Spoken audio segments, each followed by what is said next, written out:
Book called Introducing Craft Design and Technology, published by Hutchinson's, is available from Books for Students, Leamington Spa, Warwickshire, CV 31 1NB, or from your usual supplier, and the price £3.25.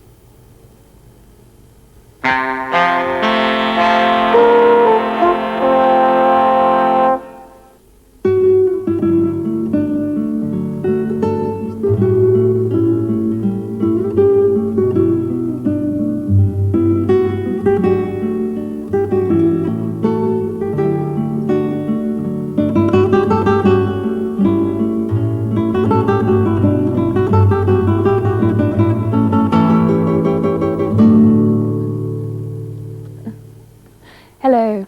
In our programme on computer graphics, we saw how the microchip has helped to create powerful new design tools. But the computer is only one of an enormous number of applications of the microchip, or the integrated circuit to give it its full name. In fact, many everyday appliances now depend on integrated circuits. Your colour TV, washing machine, pocket calculator, and even the dashboard of your car function with the aid of microchips. In fact, a car makes an interesting analogy with a microcomputer. The fuel tank represents the memory. The flow of petrol is like the data moving around.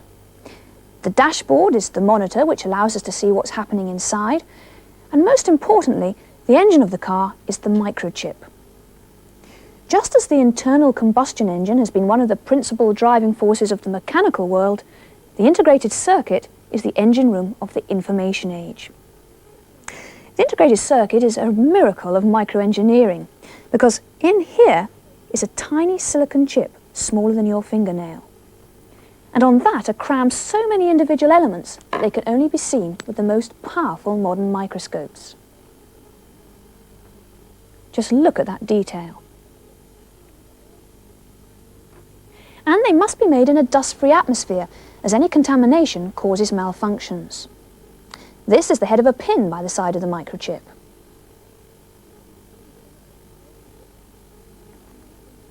And this, an ordinary match. Today, the most sophisticated memory chips contain thousands of transistors, and techniques are being constantly developed to put even more on the same tiny sliver of silicon.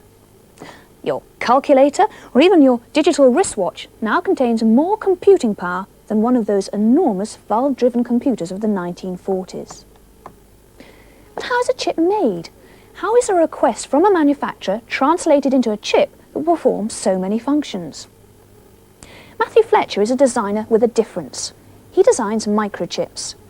He has to translate a written brief into a design for a chip that will perform all the functions required of it. All this here is roughly what would be laid out on one little tiny piece of silicon. Each one of these blocks is then taken by the engineer, and he splits them into even smaller blocks, which do different functions, like take two numbers and add them together. He gets it down as small as he can, and he checks each block and uses a computer to work out exactly what each block is going to do. And he has to squeeze everything together as tight as he can, but he has to still make sure they all connect together properly. Once he's laid it out, got it about the best he thinks he can get it, this is drawn by hand with a pencil and a ruler.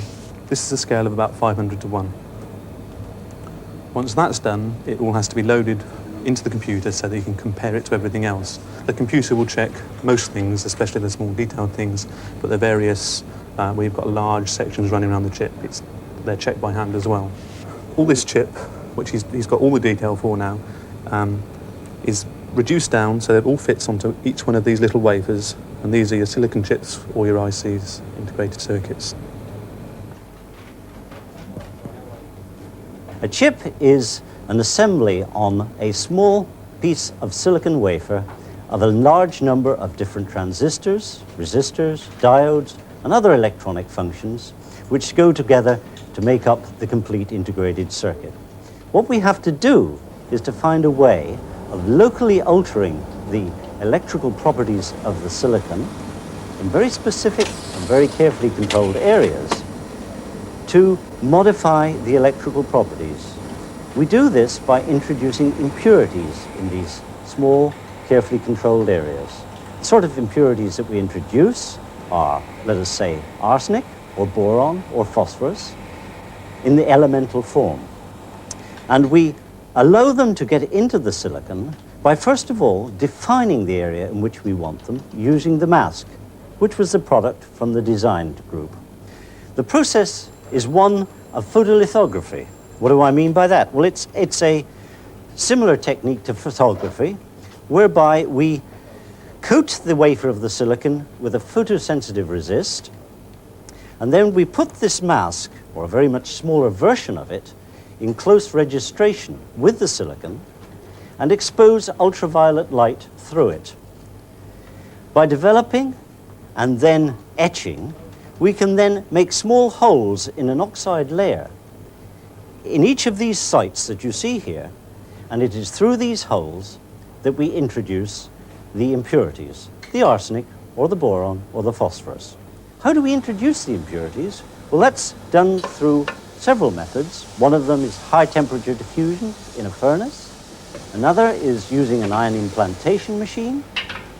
And finally, when we've finished all the impurities together, which have then made a large number of transistors, diodes, and resistors at areas across the chip, we have to interconnect them. So what we do is to finish up by putting a layer of aluminium over the whole chip. And using the photolithographic process, which we have done before, we then etch that layer of aluminium to interconnect all the individual transistors and diodes. And when we finish that, we have a complete chip. And once it's been checked, the wafer has to be sawn. The next stage is to separate the chip from the wafer. Machine picks the grid up, passes it through the machine, and the machine searches for the good chips and places it onto the grid. When the grid is finished, passes it through to the cassette. When it is separated from the wafer, the chip is wired onto the pins, ready to be encased in plastic.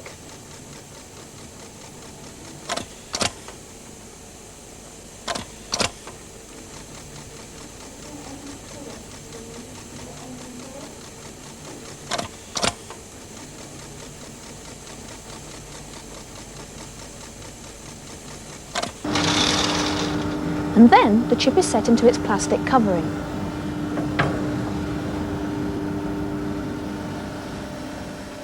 And finally, the pins are twisted to complete the whole process. It's now ready to plug into the equipment.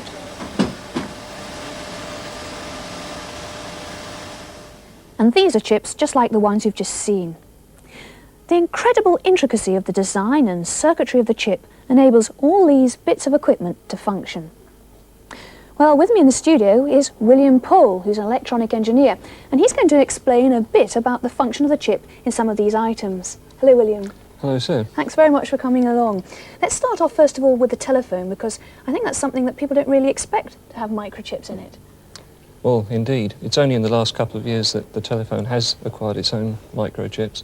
And in this particular example, it's pretty obvious that there it is. Or at least there's one of them, because on the other side of this board, where we can't see, there are a number of others.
and by pre-programming, say, 20 or 30 numbers, the user can then save themselves the trouble of having to remember 7 digits and only remember the 2 digits required to call up the location of the memory.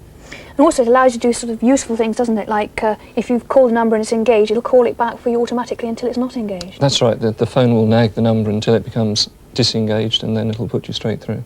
Any other things that that microcomputer or microchip will do in there?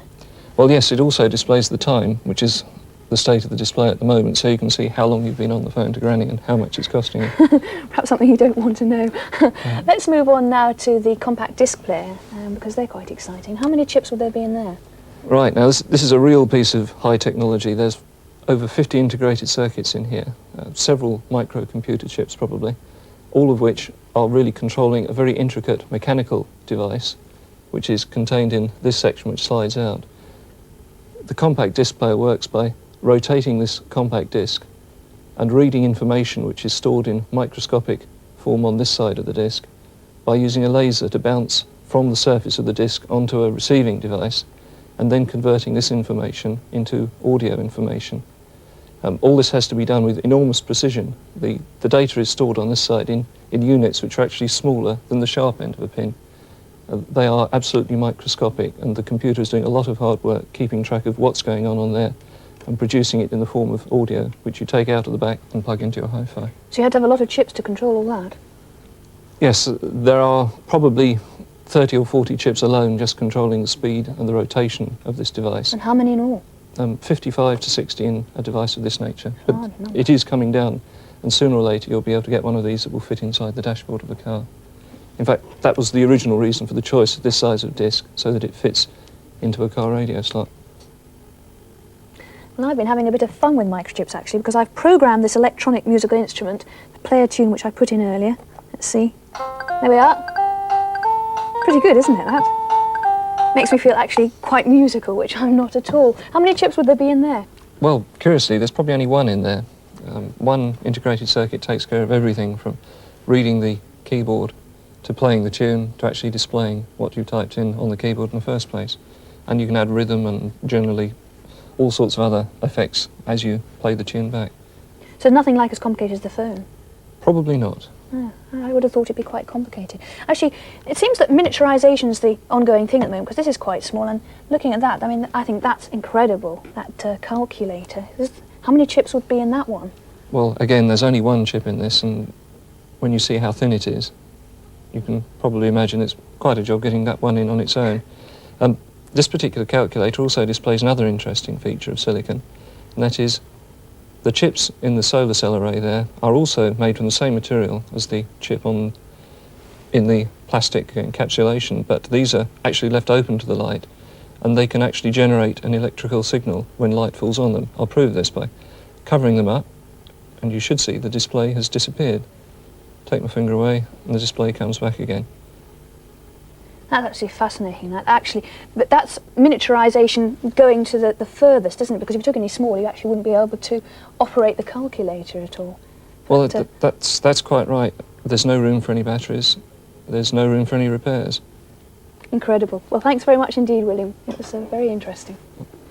Well, you've seen only just a few examples from the ever-increasing applications of the microchip, but why not try to identify for yourselves things that you use or see that rely on the chip? You'll be surprised at how many there are. Goodbye.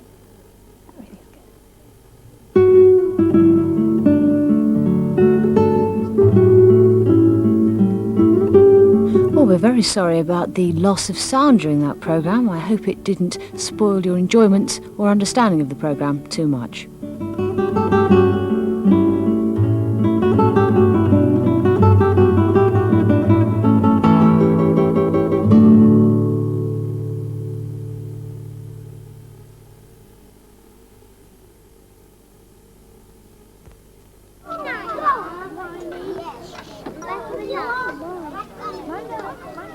Even a sparkler can be dangerous if you don't take care. A sparkler stays hot even when it's out. Make sure your child doesn't start November the 6th like this.